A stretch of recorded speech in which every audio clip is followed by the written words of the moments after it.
বঙ্গোপসাগরে সৃষ্ট নিম্নচাপের কারণে উত্তাল সাগর। একের পর এক বিশাল বিশাল ঢেউ আছড়ে পড়ছে উপকূলে। জোয়ারের পানি স্বাভাবিকের চেয়ে 4 থেকে 5 ফুট উচ্চতায় প্রবাহিত হচ্ছে। ফলে পর্যটকদের নিরাপত্তায় মাইকিং করছে লাইফগার্ড ও বিচ কর্মীরা। একই সঙ্গে ব্যবসা বন্ধ করে দিয়ে উপকূলে উঠিয়ে রাখা হয়েছে জেটস্কি ও কিটকট। সেনাবাহিনী বা পুলিশ আমাদেরকে নামতে দিচ্ছে না। খুব ইচ্ছা ছিল সাগরে একটু গায়ে একটু পানি দেব। লাল পতাকা লাগাই দিচ্ছে যাতে পানিতে না নামে, মানুষের সতর্কতা অবলম্বন করার জন্য। পানি উচ্চতা বেড়েছে এবং এই সময়টাতে যারা পর্যটক আছেন তাদেরকে আমরা পানি থেকে বিরত রাখতেছি।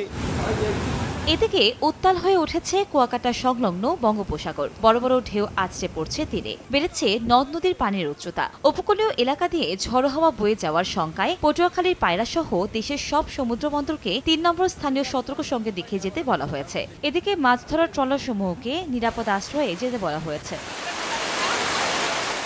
ঝালকাঠিতে বৃহস্পতিবার ভোর থেকে শুরু হওয়ার বৃষ্টি চলে সকাল 10টা পর্যন্ত। কয়েক ঘন্টার বৃষ্টিতে ডুবে গেছে জেলা শহর। বৃষ্টির সঙ্গে বইছে দমকা হাওয়াও। চরম দুর্ভোগে পড়েছেন খেটে খাওয়া নিম্ন আয়ের মানুষ। বৈরী আবহাওয়ায় বরিশাল নদীবন্দর থেকে অভ্যন্তরীণ নৌপথের সকল লঞ্চ চলাচল বন্ধ ঘোষণা করেছে বিআইডব্লিউটিএ। পরবর্তী নির্দেশ না দেওয়া পর্যন্ত ছোট লঞ্চ চলাচল বন্ধ থাকবে। মেহেন্দিগঞ্জ যাওয়ার উদ্দেশ্যে আসলাম, এখন ঘাটে আসার পরে দেখলাম যে লঞ্চ চলাচল বন্ধ। দমকা হাওয়া প্লাস বাস্তবিক পরিস্থিতির কারণে আমাদের উপকূলীয় এলাকা সহ আমাদের অভ্যন্তরীণ রুটের সমস্ত লঞ্চ চলাচল সকাল থেকে বন্ধ আছে। বঙ্গোপসাগরে সৃষ্ট নিম্নচাপের কারণে আরও 2-1 দিন ভারী থেকে অতি ভারী বৃষ্টিপাতের সম্ভাবনা রয়েছে বলে জানায় আবহাওয়া অফিস।